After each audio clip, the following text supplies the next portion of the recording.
and good afternoon, and welcome to the 18th session of hashtag Grow Her Game. And today is very special. Not only do we have a very special guest, we also have some exciting things in store. We're going to be premiering a new format of the Grow Her Game, Filipinas Football Forum at Home series. And today we're getting acquainted with the professional experience of top flight women's football through our very special guest. And without further ado, Tosh, can you introduce her? All right. So we have, as Belay mentioned, a special guest for us today. She's a fullback, 22-year-old. She played for Liverpool FC, Doncaster Rovers Bells, Reading FC, West Ham United, and she also played in the England youth national team, U17, U19, U21, and on top of that impressive resume already, she also has a law degree from Sheffield University. She's none other than Mayumi Maz Pacheco. Yay. Hey guys. Welcome to our show, and for everyone watching as well, Maz actually has Philippine roots from Zambales, and of course we wanted to interview her here on Grow Her Game to get, of course, that inside scoop on professional football abroad, and of course to be an inspiration as well to aspiring football players in our country. So Maz, we'll just get right to it. Take us through the very beginning. How did your football journey start? Well, I've got two older brothers, so it kind of spiraled from there. My mum used to take me to go watch them on a Sunday, and I'd used to be on the sideline kicking a ball about. And I think she used to get angry and she's like, right, I'm taking you to a football team. So it kind of started from there. And I actually trialled at Liverpool for the first time, and they actually turned around and said no. So I had to go back, play, as we call it, grassroots football. So just normal on a Sunday with my friends. And then a year later, I went back to Liverpool, trialled with how many girls that were there. And finally, they turned around and said yes, and I got to sign for them. And then from there, I went through the age groups of under 15s, under 17s, and then at the time it was called the reserves, so it was like a second squad to the senior squad. And I only spent 2 months there before Matt Beard, who's my manager now at West Ham, pulled me through and kind of gave me my debut at 16 years old. And I think to this day, I'm still the youngest person to make my debut for Liverpool ladies. That's pretty inspirational, especially that you've tried out before, you didn't get accepted, but you didn't give up. Yeah. You kept going, and eventually you made your debut. And your first club, Liverpool FC, at 16 years old, how is it like to be picked up by such a well-known club and, getting that chance to play with, if I'm not mistaken, England national team players, Lucy Bronze and Farah Williams? How was it like? Yeah. It was, for me, obviously I support Liverpool, so growing up so close, I'm a Liverpool supporter through and through, so to break through to the first team meant so much, and to hear, you never walk alone, and walking out with the first team was an unbelievable feeling. And to play with senior players to that standard and to that caliber, it makes you want to be like them and kind of aspire to be in their footsteps as well. And as you can see there, number 33. It was my favourite number at the time, and of course it made me want to get that number 3 shirt, so to be in the starting 11. But yeah, to share the pitch with unbelievable players at the time was a dream come true for me. And at the same time, I was studying at college, so they had to give me day release to turn up to training, which I was kind of fortunate about. So it allowed me to play and study at the same time. Definitely. So even at such a young age, you're already trying to balance out both studying and trying to make it professionally. And after your time with Liverpool FC, of course, you got loaned out to Doncaster Rovers Bells. So what was that transition like? Because if I'm not mistaken, you got loaned out mid-season. So what was it like having to adjust in the middle of the season? Yeah, it was hard, but I knew it was the right decision. the opportunity came about, and I remember sitting with my mom and my brothers and having the chat to see if it was the best decision for me. And at the time, I knew I needed to play, and we were prepping, I think, for our Euros, maybe under 17 Euros or under 19 Euros. So I knew to be in a position to be selected for youth camp, I had to be playing week in, week out. So it was an opportunity I had to grab with both hands. Of course, it was hard to leave Liverpool. I wanted to stay there for as long as possible, but the timing weren't right for me. So yeah, it was a good opportunity, and it made me grow as a player and as a person. So I'm grateful that I got it. Yes, and as you were talking about that, of course, getting that opportunity to play and having those numbers of games in, that's really important, especially for your career. And during your second season with them as well, you helped them win the FAWSL too, which I guess helped them get promoted back. So how was that like that year round when you had that full year with them?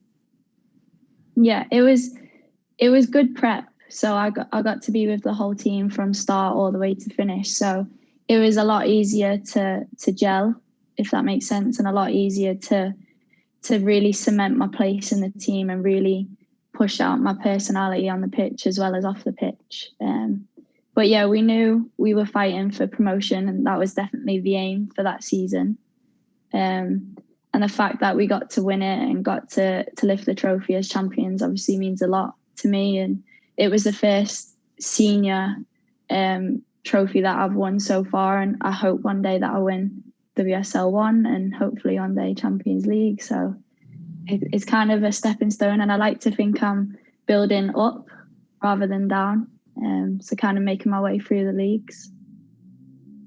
Definitely. As you were just talking about that, after your time with them as well, you got picked up by Reading FC. So by this time, it's already your third club.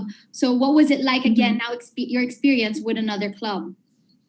Yeah, I think Reading surprised me because they got promoted the year before and they finished fourth, so top four in top flight women's football. So I knew they were a good standard team, and obviously the likes of Farah was there, Gemma Davidson was there, Jo Potter. These are big Jade Moore, big names in women's football. So I knew they were a team that I wanted to play for, and lucky enough for me, they picked me up and I got to sign a 2-year contract. And yeah, we were so close to going to Wembley to play the FA Cup final, but got knocked out by West Ham. So yeah, it was a good experience there, and I grew even more and learned even more, and then I found my way here at West Ham. And of course, as you just talked about it, that transition was again next up to was that the team that you guys lost to was West Ham United, your current club now. So congratulations for signing a 2-year contract with them. And you just had your opening fixture against Tottenham. So what was it like playing in this new normal? Yeah, it was hard. I think for me, making my first competitive debut for West Ham, it was a great feeling. But at the same time, there was no fans. My family couldn't be there, so it was really hard. But it was a good fixture. It was something to build off. We drew 1-1, but we could have won the game. But it's something to build on as we play Arsenal on Saturday, which will be one of the biggest games, I think, for us. And we're actually allowed fans this time. So I think that will really feel like we're back playing and hopefully building on from there. And as we go through your experiences of playing with the different clubs in the leagues, but what surprises us is that how much women's football has grown, most especially in the past 2 to 3 years. It really has just taken leaps and has grown a lot. So what is it like playing now in the WSL with just so much more following in women's football as compared to before? I think it just shows you how far we've come. When they won the league, Liverpool won the league twice back to back. It was a good standard, but if we compare it to now, the league's a lot tighter. It's a lot harder to win games, and it's becoming a lot more tactical, and more players from abroad are flying across to come play in this league. So the standard has definitely grown, and along with that, obviously more media attention. And I think what helps is that our national team has done well in World Cups previously, so it's really boosted the media's attention, and more sponsors are buying into the game and more people want to be involved. And it just goes to show that every little bit helps, and everything that older generations have done in the past has made such a massive difference for us coming through. And as you're talking about more people that are flying in, making their way to England to play in the league, and it just says how high the competition is, and that's nothing but help for you and the players out there, because you're getting higher competition. Every game is a close match, so that really just raises up your level of experience. And speaking as well of experience, you've also played for the youth national team, as we talked about earlier, as I mentioned, for U17, U19, U20, and U21. So just take us through how playing for the youth national team has helped you grow personally as a player. I think it's very different from the domestic level football. It's very intense on our camps. I think we have a lot of meetings, a lot of tactical meetings, a lot of analysts. And it's kind of, they really want to pave your way for development and understanding of the game. So for me, I got a chance to really grow off the pitch and learning my game, watching it back with the coaches, really analysing what I'm doing right, what I'm doing wrong. And obviously the exposure to play other national teams like USA, Germany, France, Spain. These are top flight teams that you want to be beating, and to be in competition with them and to try and win things obviously pushes you on, and is something that I can take away and do at club level as well, having that desire and drive to win every game. And I love how you mentioned that, especially that whole attention to detail, even on that personal level, how they want to see you grow in every aspect of your footballing game. And you are a fullback. Take us through why did you decide to play fullback? It actually weren't my decision. So I started Liverpool as a forward. And then when I got to, I think, under 17s, my coach, Matty Campbell, he was like, I can really see you thriving off fullback. And he was the kind of the one who made the decision. And I still keep in touch with him to this day. So I think I'm grateful that he put me there and seen I can really develop and push on. And it's something that I do enjoy, because I still get to go forward. I still get to attack. And at the same time, I still get to help the girls keep a clean sheet. So it's the best of both worlds for me. Yes, and I watched one of the highlights from just your last game. You played left back in that game? Yeah. Yeah, and I also watched one of your interviews, and you were saying that you want to be somewhat known also as an attacking fullback. Yeah. So it's nice to see that you still have that forward instincts in you. Attack from the flanks. And as we're going through your very colorful resume, as we said, you've played for 4 different clubs, played for the youth national team. To add to that is that you have a law degree from Sheffield United. So, this is something that's very common, especially for players playing in the Philippines, where it's very common to play and study. That's a normal thing here. But you were just able to do it, play professionally and get a law degree. So I guess we just want to go through, how are you able to balance and manage it out, playing at the top level football and at the same time pursuing a law degree? Yeah, it's very hard. I had the chance to go out to America. I had a scholarship ready for me at Harvard. And it was hard because in England, to study and play are very different entities. So they're very separate. They're not together as I think it would be in Philippines and as it is in America. So the decision to stay here and to study and play was very hard, but to then having to juggle it around and be very much my own individual student and having to do it by myself and try and teach the course by myself was obviously very hard. And studying 3.5 hours away from my campus made it even harder when I played for Reading. But I promised my mum that I'd get my law degree, and I always wanted to keep that promise. So it was something that I kept that and knew it would be worth it in the end. And she always said to me, education first, football second. And I always try and live up to that value, and I always try and show her that I can play and study at the same time. And that's the deal that we've always had. It was just the case for me to show other girls that no matter what you do, as long as you believe in yourself and you really want something, then you'll do whatever it takes to get it. And of course, it's very inspirational as you say that, to be able to do both, mad respect to you, and of course for your mom as well for pushing you to able to. Yeah, I actually do want to give her mom props also. I mean, if your parents, if you said that you got a scholarship to Harvard and you were going to turn it down, what would your parents probably say? It's like, so, I mean, education first is very Asian parentage type of thing. And, especially for, I think it's been a topic, like, I don't know if it's even more so culturally, like, women in sports or girls in sports is not as common. So if given that choice, I think a lot of the parents, like 80 to 90% of the time would be like, no, you're going to Harvard.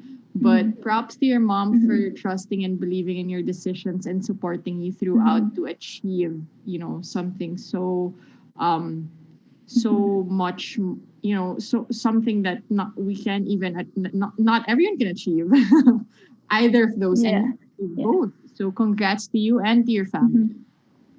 Yes, and take us through as well a couple of the struggles that you've had to face personally, and having to juggle both, and how you're able to rise above them. I think for me it was, so I'd train in the day, like 9 till 3 pretty much, and I'd have to go back and do the day that I missed at school. So that was hard because I'd be training, coming back, and then sitting at my desk for 5-6 hours, and by that time it's already 11 o'clock at night, and to be sat down for that long isn't good prep for football. It never will be, it never is.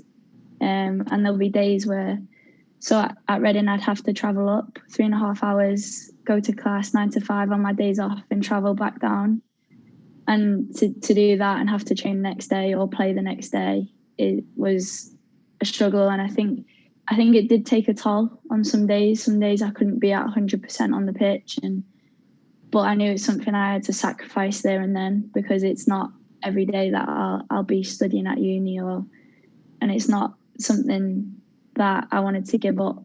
So it's just something that I sacrificed, and I look back now and I wouldn't change anything because I know it's worth it. I can say I've got my law degree, and not a lot of people can say that. Definitely not a lot. Well, not any of us in the screen except you. Yeah. It's inspiring to see. I've said that word like maybe 10 times already, but it really is to see how much you've set out that mindset that you will be able to do it, and you just and you really went out for it. That you're able to do football, and at the same time you still prioritize your time. Your time management skills must be amazing to be able to manage playing professionally and studying to get that law degree. Anyways, I was going to add on to that, is that, so how is it like now, especially with West Ham United? What's a usual training schedule like nowadays? So we have to report into training at 9 a.m. On Tuesdays we have COVID testing, so we have to be in for 8:45, do the COVID testing, and then 9 a.m. we have breakfast. So if you haven't had breakfast, you go into our canteen, we eat, chat, and then we usually have a meeting around 9:15. And that'll be either going through training or analysing the game that we've played on Sunday. Or we have a meeting with our psychologist. So we're lucky enough this year to have a psychologist, Jen. She's worked with a lot of Olympic athletes and a lot of top level athletes. So it's kind of trying to push us to the next level of our mentality and how we deal with things in the mental side of the game. And then from them we have prehab. So we get ready for training and doing different exercises around 10 o'clock. And then 10:30, we start training usually. And if we have double days, we'll have lunch and then strength and conditioning training around 1:15, 1:30. So yeah, that's our usual day. I love how you added that aspect of that you guys also have a psychologist for the team, especially nowadays, and just people becoming more aware how important mental health is, especially for everyone and especially for athletes. And I think as we all know nowadays that football, as much as it is a physical game, it also is a mental game.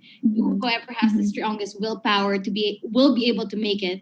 And it's just one day hopefully that we also adapt those practices as well here in the Philippines. Yeah, definitely. I think for as long as the young girls want to play football in Philippines and as long as they want to take part, I think the game will definitely start to grow, and I hope that families will back their child, their daughter, for wanting to play football and showing them that they can definitely make a career out of it. Agree. And of course, speaking of as you're talking about the Philippines, we just want to throw this out here as well. Have you been to the Philippines, knowing that especially your mom has Philippine roots in Zambales? Yes, I definitely have been to the Philippines, Manila, Zambales, all the little islands that my mum used to take me with the family. It's definitely, I think I'm biased saying it's one of the best places in the world, 100%. Yeah. Well, maybe I'm biased, but I don't think so. So did you have any periods of your life where you grew up in the Philippines? Yeah, so when my tatai was getting ill, me and my mum flew out to the Philippines, and I actually went to school there for 6 months. Oh, so yeah, so I stayed in Zambales, went to elementary school, got to learn, the national anthem and stuff that you sing obviously before class and exercise before class, which is kind of cool. But yeah, that was an unreal experience for me, seeing how different countries obviously do the education system, and it's always something that I remember because I had such a good time there. But yeah, it was good fun. You're always welcome to come back and team training. Come over anytime. You're welcome here. Natasha is an amazing tour No guide. problem. He will take you to the best beaches. Yes, definitely. It's my favorite.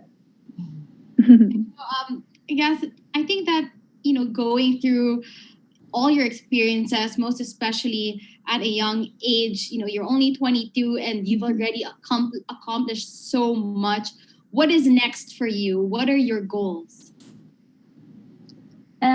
I think for me is just to try and be a consistent player here for West Ham. So I think I really want to break into this league and kind of cement myself as one of the best fullbacks in this league first. It's always been an aim for me, and I've never really broke through yet. So I think that's the biggest thing on my agenda at the minute, and taking it game by game. Obviously, my big dream is to break into the seniors. So yeah, that's me. And we're wishing you all the luck. I think with that mindset that you have and that willpower to overcome obstacles, no doubt that you'll make it. You have a whole country backing you. You're backing you in your career in England.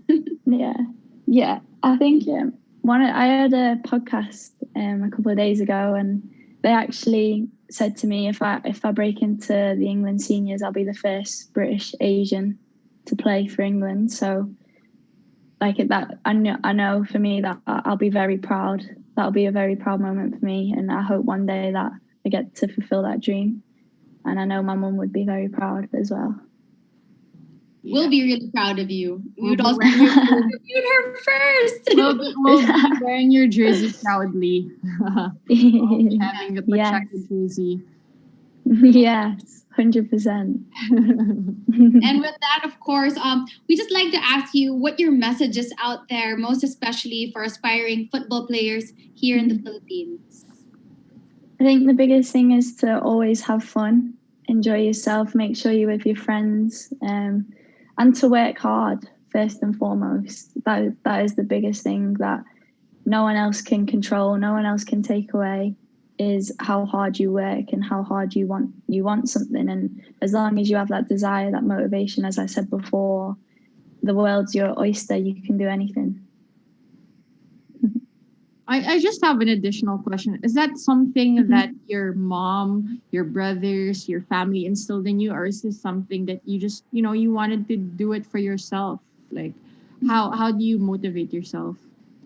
I think it's a bit of both. I think my mum has very much always said to dream big, and if they're not big enough, like you're scared of them, then you're not thinking big enough. So I think it is a bit of both, and it's something that I think internally that I've drove as well. So yeah, it's just something that I've always tried to live by, and a value that I've always tried to achieve every single day, whether that's I'm studying or whether that's I'm playing football. It's something that I've got inside of me. Your mom sounds really amazing. Maybe we should have her on, grow her game, and it should be how raise young. No problem. Yeah, next episode she'll be more than happy to come on. More than. We just also want to say that we're very proud of you. As you said, knowing especially that you have Philippine heritage, that you guys also, your mom really just embrace it as much as you are part of the culture in England. You have not forgotten where you've come from. And just so you know, again, this whole country back here also has your back as you try to reach your dreams. And, you have been so far an inspiration, really, for a lot of people, and now even for girls in the Philippines to know that if they work hard, that they can be the next Maz Pacheco. Yes. Yeah, of course. Something I'm very proud of, and I'm very proud that it is Philippines that I'm connected with, and something my mum has always made sure we knew and made sure we learn and about the culture and the food. It's something that I think I really, really miss. Not living at home is my mum's cooking, of course. Pancit, adobo, sinigang, all my favorites. But yeah, it's what I love. I'm quite lucky because London has a few Filipino restaurants out here. So if I'm ever getting homesick, they're definitely what I go to feel at home and sometimes pretend I'm in Philippines. So yeah. That's really great to hear. Yes, and we just really want to thank you as well for taking this time out of your extremely busy schedule.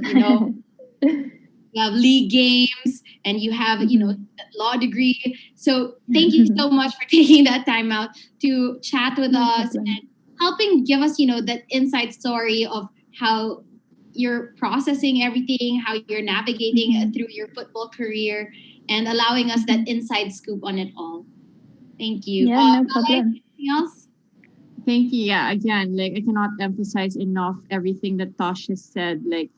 How inspirational your journey is to so many young girls, not even just footballers, any young girl in sports, that it's really possible to do more than just one thing if you really put your mind to it, and for really epitomizing what we're trying to do, which is to grow her game. And you're really growing her game by showing us that it can be done, that you can actually be turned away in your first tryout and be starting in the Premier League in a football loving country.